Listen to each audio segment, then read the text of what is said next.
Claire wants to take Audra down. Recap. On today's The Young and the Restless recap.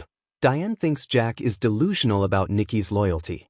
Jack and Diane are having a tense chat about Nikki and Victor at the GC. Jack says Nikki is protective of him and Jabot and Victor won't want to upset her by going after him. Are you new? Diane thinks Jack is delusional as Victor does vile, disgusting things all the time and she's never stopped him. Jack thinks it's different this time as things will get very dark for everyone if he persists. He insists Nikki won't tell Victor their plans.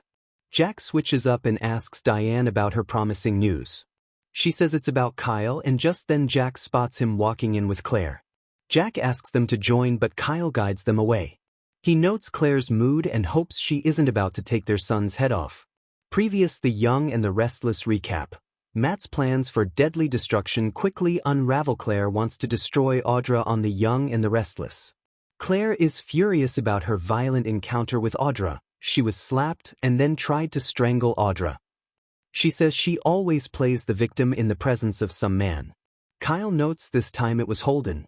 Claire says Audra is so brazen as to attack her in front of a restaurant full of people. This time, Claire got her point across that she is not to be messed with. Kyle wishes they could work together to get Audra gone and Claire isn't mad at the idea and knows how to do it. What did you think of today's episode? Sound off in the comments and watch the video clip below. Keep checking back for the latest The Young and the Restless recaps. This story was originally published by Daytime Confidential on December 6, 2025, where it first appeared in the Young and the Restless section. Add Daytime Confidential as a preferred source by clicking here. The night the truth came out, the sky over Marlow Heights crackled with the kind of storm that feels personal, like the universe itself had finally taken sides. And if you believed Claire Dalton, it had chosen her. Claire wasn't the type who snapped. She was the type who planned. Calculated. Smiled with her teeth perfectly lined and her intentions hidden like razor blades in silk. But even she had her limits, and Audra Kincaid had pushed every last one of them. Audra with her effortless charm. Audra with her never-failing luck. Audra, who stole people, opportunities, and occasionally hearts, never out of malice, but out of a carelessness that felt just as unforgivable. And now Audra had made the mistake of crossing into Claire's most guarded territory, her future. Chapter 1. The Betrayal. It started with the leadership program. One position, one recommendation, one moment Claire had spent years preparing for. Her portfolio was flawless. Her interviews had been flawless. She, by all logic, had been flawless. But then came the announcement. Congratulations, Audra Kincaid. Applause. Confetti. Audra's surprised laughter. And Claire, frozen. The decision wasn't fair. It wasn't rational. It wasn't even strategic for the organization. But Claire knew exactly how it happened. Audra's smile. Audra's insane ability to win people over with a story she clearly made up on the spot. Audra's accidental charm that made everyone believe she would grow so well in leadership. Claire went home that night and carefully, not angrily, deleted the congratulatory email template she had written in advance. She wasn't going to congratulate Audra. She was going to outsmart her. Chapter 2. The Spark. The next day, Audra knocked on Claire's office door, eyes shining, voice bubbling. Claire, I didn't expect it at all. Honestly, you deserved it more. You know that, right? Claire smiled because she was trained to. Oh, I'm happy for you. Truly. A lie wrapped in sincerity, ribboned with poison. Audra, oblivious, walked right in and sat on the edge of Claire's desk, swinging her feet like a child confessing a secret. There's just so much pressure now. I hope I don't mess it up. Claire filed away that sentence. Hope I don't mess it up, the way one files away evidence during an investigation. Don't worry, Claire said. I'm sure you'll do fine. Not great. Not excellent. Just fine. A seed planted. Chapter 3. Operation Undermine. Claire never believed in open confrontation. Why waste energy arguing when subtle destruction worked just as well? She began small. A forgotten email that Audra needed. A miscommunication that placed Audra at the wrong meeting room.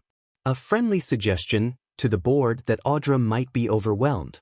Claire didn't sabotage recklessly, She curated chaos with precision. But the most dangerous part? Audra still considered Claire her closest ally. "Thank you for checking on me," Audra said one afternoon, after Claire innocently mentioned that some people thought she looked stressed. "I don't know what I'd do without you." Claire felt a flicker of something, guilt maybe, but suffocated it before it grew. This wasn't personal. This was justice. Chapter 4: Cracks in the Perfect Girl. Then something unexpected happened. Audra started slipping on her own. Not catastrophically at first, just little fractures. A missed deadline. A flustered presentation. A wrong file attached to a very important email. Claire hadn't caused these. For the first time, Audra wasn't effortlessly succeeding. And Claire realized something startling. Audra wasn't floating through life on charm. She was drowning silently beneath it. Late one night, Claire walked past the conference room to find Audra alone, staring at her laptop like it was a puzzle she had no pieces for. Tears sat unshed in her eyes. "Claire," she whispered, not noticing anyone had come in. "I can't do this. I'm not you." Claire stood frozen. Her perfectly constructed plan wavered. Because this wasn't the confident, lucky, unstoppable Audra she had built up in her mind like a rival goddess. This was a terrified girl. A girl who never asked for the position she'd been given. A girl who secretly wished Claire had gotten it instead. And suddenly, revenge felt like kicking someone already falling. Chapter 5: The Choice. Claire sat at her desk the next morning, staring at the report that would finalize Audra's failure. One signature. That's all it required, a neat, elegant confirmation that Audra wasn't meeting expectations.